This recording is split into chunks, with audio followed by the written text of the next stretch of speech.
Hello students, hope you are all well and safe at home. So in today's physics class, we are going to discuss chapter 2, physical quantities and measurement. So in this chapter, we will be discussing first the density. As you have already studied in the previous class, what is density? Density is mass per unit volume. Student, do you know what does it mean? It actually means how much mass 1 centimeter cube of the substance holds. That is, how much the matter is dense in a substance. Now let us take an example. Take blocks of wood and iron, both of the same volume, that is 1 centimeter cube. Weigh both blocks in a physical balance. What do you notice first when you balance? The block of iron has more weight. Drop both the blocks in water. The iron block sinks in the water while the wooden block floats. This proves very clearly that iron has more density than water, while the density of wood is less than that of water. So, density can be defined as mass per unit volume. The SI unit of density is kilogram per meter cube, while the CGS unit is gram per centimeter cube, and the density of water is 1000 kilogram per meter cube or 1 gram per centimeter cube. Thus, by knowing the mass and the volume, the density of different objects can be calculated. So, as you all know that we have a simple formula to find out the density of a regular solid. But what about the irregular solids? So, in case of irregular solid, the density of a solid, how it can be calculated, let us see. We can calculate the density of an irregular solid by measuring its mass and volume. We use the displacement method to measure the volume of a solid. We can find the density of a solid by the following two ways.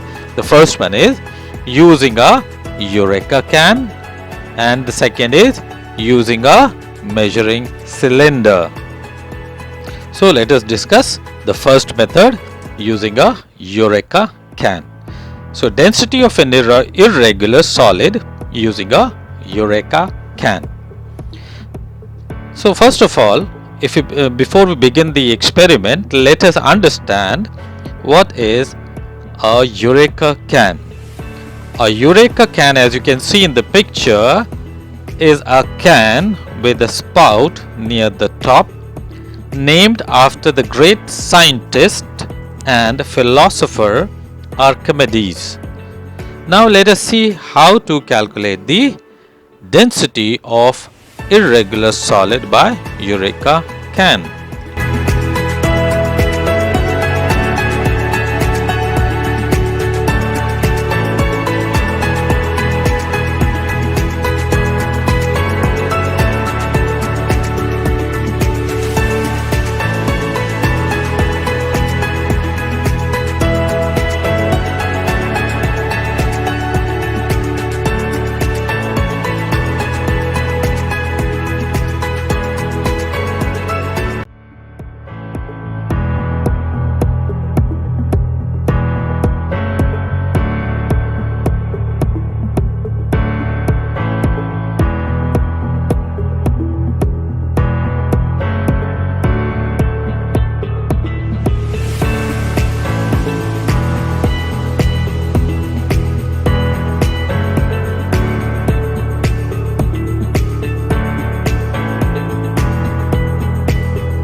measure the volume of the irregularly shaped object such as a rock. Measure the volume of the liquid or displaced when the object is submerged. To do this, measure the initial volume of water in a graduate cylinder.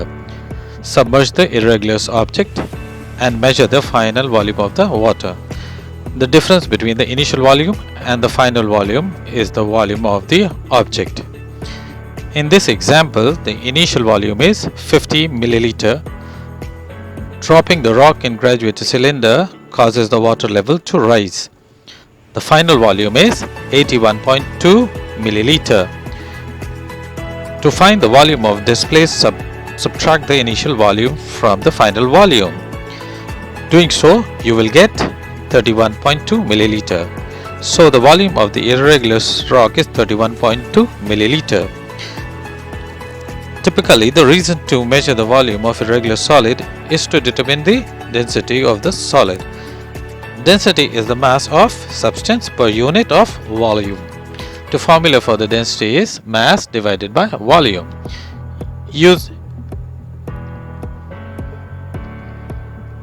Using a balance to measure the mass of the rock, we determine that it is 74.88 grams. Since we know the volume of this rock is 31.2 milliliter and the mass of the rock is 74.88 grams, we can calculate the density. When we divide the mass by the volume, we arrive at 2.4 gram per milliliter as the density.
Isolate individual gases from the air around us, but for experimental purposes, the same method which measures the density of liquids can be followed to measure the density of gases.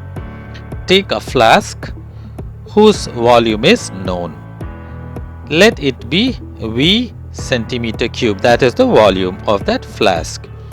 Find its mass. Let it be m1, that is the mass of the flask. Remove air using a vacuum pump and fill in the gas whose density is to be measured. Find its mass again. Let it be m2.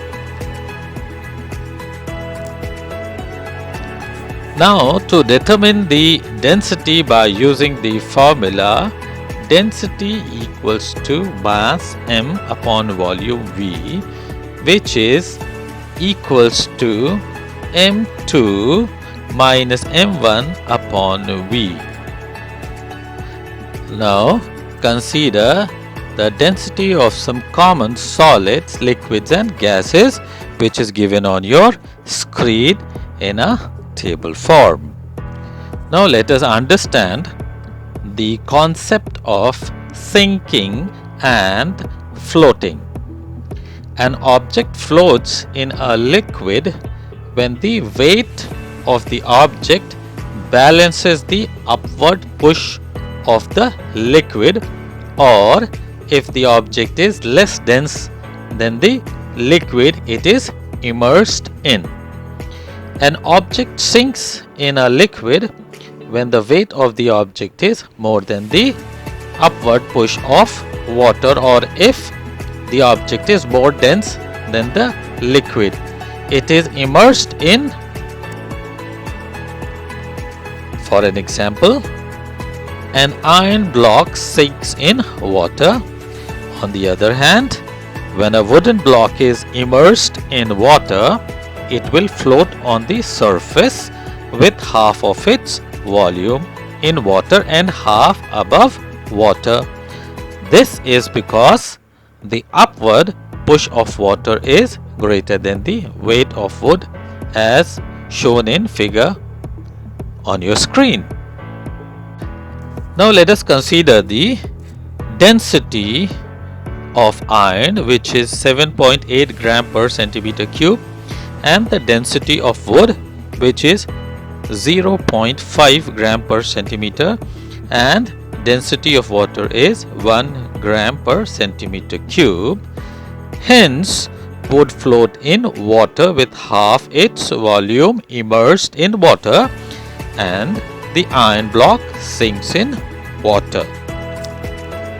Now the next topic is comparison of densities of solids, liquids and gases. Student, do you see the diagrams on your screen representing solids, liquids and gases molecules?